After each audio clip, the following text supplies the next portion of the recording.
And it's just 3 days to go now for the India versus England game. And while England are playing Sri Lanka today at the M. Chinnaswamy Stadium in Bengaluru, Team India have arrived in Lucknow. I mean, the welcome that they got, the grand reception that they got right from the airport all the way to the hotel. It was truly a fascinating sight indeed. And India, remember, today there will be an optional practice session. There will not be any kind of media interactions whatsoever. Maybe you will be having the media interactions only on the 28th, perhaps, because Team India now will be wanting to practice today.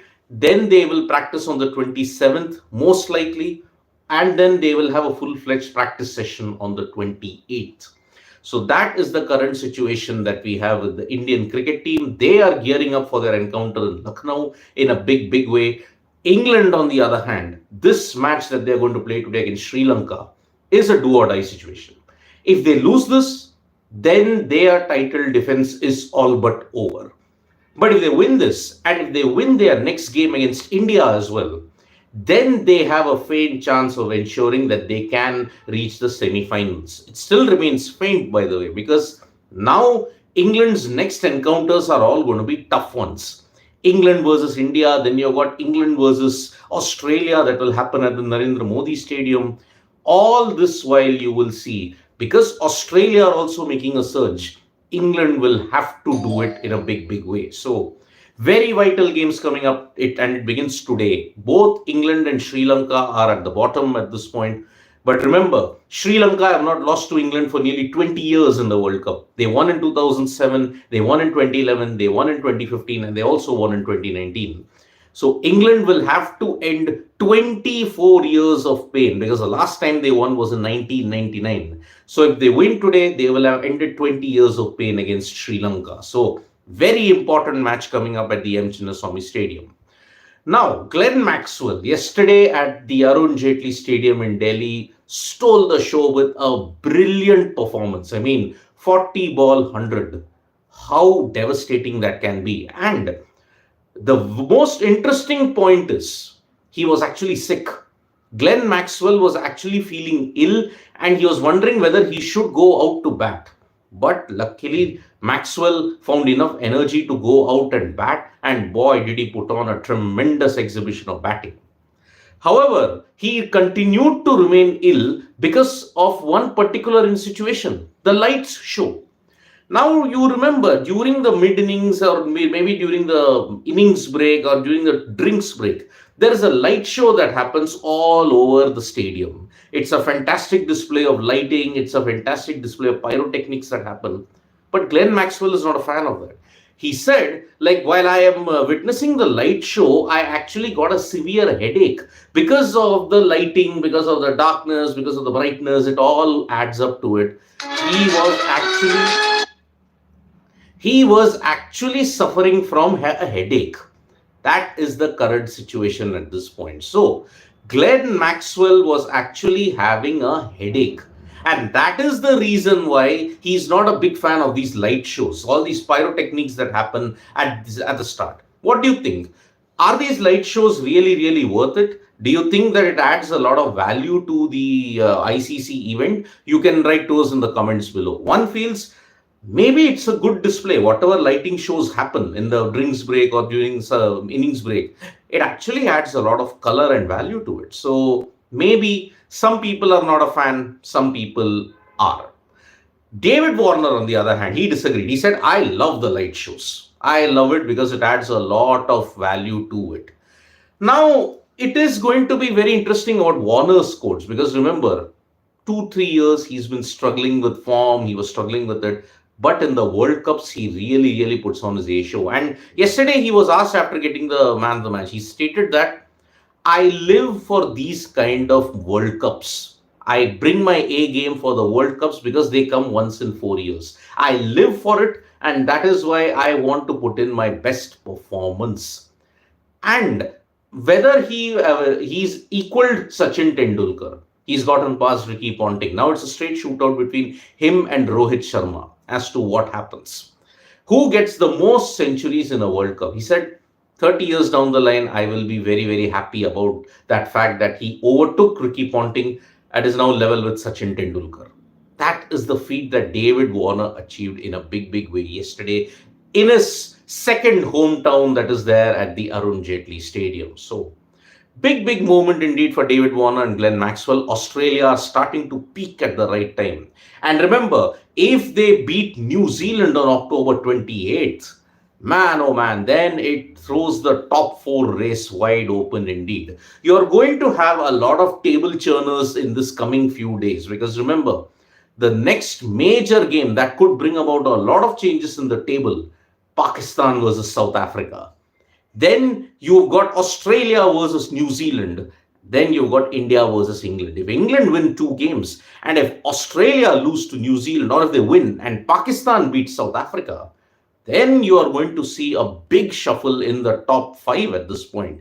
India will still remain number one, but 2, 3, 4, and 5, that could change dramatically in the space of 3 days. So let's see how it all goes from 26th onwards until 29th. You're going to see some very important games coming up.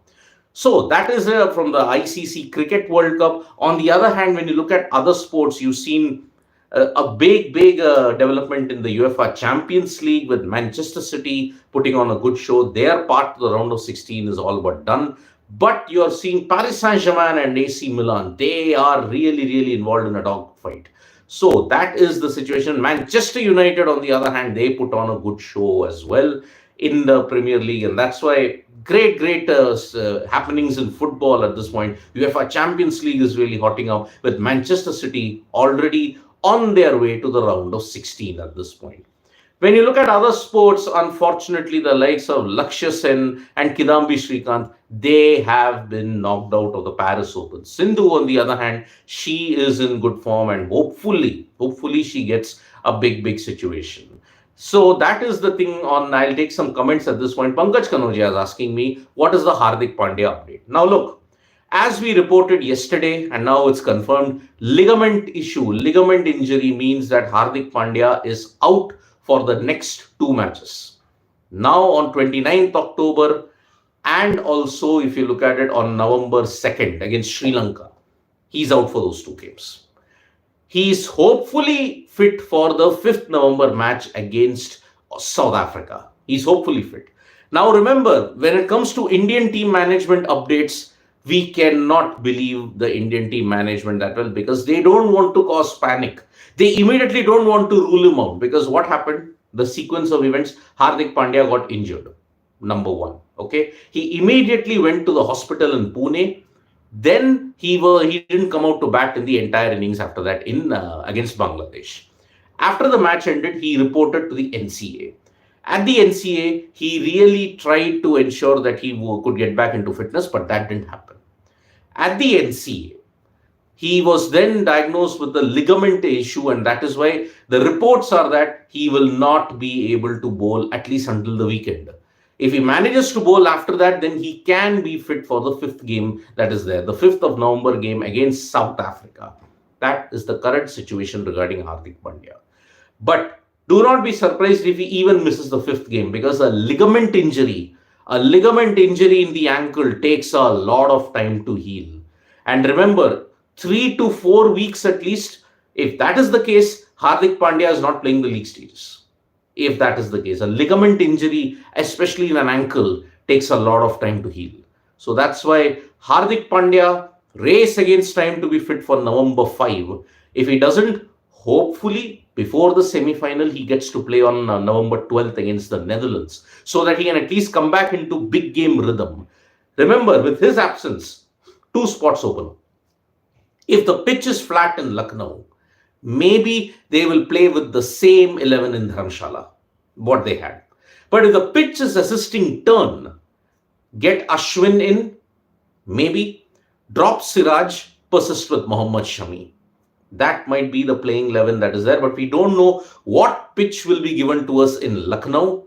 That is where we'll have to wait. Sarat Chandra Yalamadi, is he out of the tournament? No. Hardik Pandya has not been ruled out of the tournament. Let me make it very clear. Not been ruled out of the tournament, but a ligament injury takes time to heal. So there is optimism that he could be available for the 5th of November clash against South Africa in Kolkata. But it is a race against time. He will start to bowl in this weekend, meaning 28th and 29th. He will start bowling. Only after that, 6 days later, hopefully, he gets his chance. Ashish Ranjan's asking, who has been given the role of Maxwell in the Indian team? I don't see anybody. Yeah, I mean, see, Surya Kumar Yadav might be that guy. But remember, he will only be there if Hardik Pandya is not in. So the role of Maxwell, if you want that X factor, perhaps it's Surya Kumar Yadav, perhaps, but we don't know. Technically, there is no one in Glenn Maxwell's place in the Indian cricket team. Surya Kumar Yadav can be that, but he's not in form. Ashish Ranjan saying, if England wins today's game comprehensively and come in form, then do you think they'll be dangerous opposition in this competition? Absolutely. If England win today and if they beat India, then they are well within a shout for the semi-final. Remember, 2019 and 2022, even in 2022, their campaign was on the edge. They needed to win all their games and they won all their games in 2022. After they were put in elimination following the loss to Ireland. Now, after that, they won all and they went on to win the title. Even in 2019, they had to wait until the last game to ensure that they got qualification along with New Zealand. Those two teams made it to the final. That is how it is. And remember, New Zealand, Australia, Pakistan, South Africa, all these games are going to ensure that the table churns in a big way. England have to win against India also. If they lose it, then they are all but eliminated from the tournament. That's how bad the situation is at this point. So, is Maxwell perform against big teams? Then we talk about him. Let Maxwell, but see, yes, Maxwell, if you look at it in 2015, he did perform against Sri Lanka, got you a 51 ball century. If you look at all the other teams that he's done against, he is a match winner. I mean, see, yeah, we'll all say he got 100 against Netherlands, so what? But Netherlands also beat South Africa. That is the thing. So that is why Hardik Pandya, Ashutosh, I had already given an update. You can roll back the tape and you can see how it is. So that is the situation today. England versus Sri Lanka at the M. Chinnaswamy Stadium. Crucial game for both teams. England have to win it. If they're out, they are. If they lose today, they are out of the tournament as well. So thank you so much, folks, for joining us for this live. And maybe if Sri Lanka, they could get in a certain veteran, Angelo Matthews. Maybe he could come back for the game. And as far as India is concerned, let us wait for the pitch. If the pitch is assisting spin, as I had mentioned, Ashwin comes in, Shami stays and Siraj goes out. If it's a flat deck, you are persisting with the same 11 in the Dharamshala as well. So tap that bell icon so you know whenever we go live, and don't forget we're on Facebook, Twitter and Instagram as well. Bye-bye.